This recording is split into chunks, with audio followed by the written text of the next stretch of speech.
سلام و درود دوستو. کسانی که توت یاد کردگی هسته و گفتی مردمی و که سامونه که تیت کسی یاد کردگی من توت پختاده نه پخت است.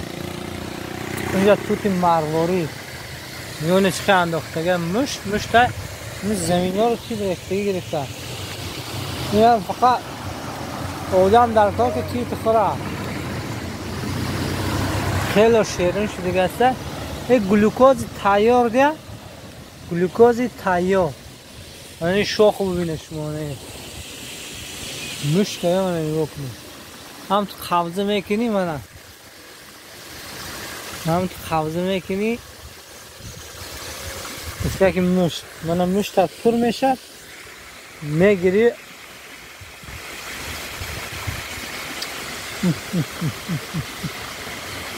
خیلی شیرین شده است دوستو.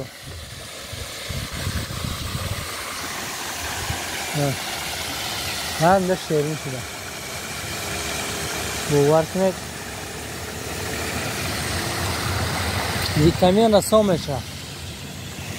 میره دو نمودی توتا یکی دیگه سیاه هست. توتی سیاه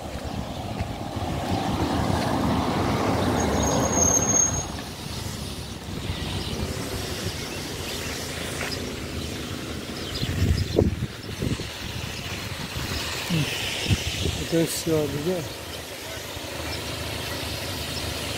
نه دستی توتی سیاه اونم احتیاط مهنتی کوتی سفید باشه داده اون تن نه چاک کرتی در بولش و پیات نمیشه داغ میزنه. همون داغ باید توزیع کردنش کمی دشوار میشه برای همون لباسی ها.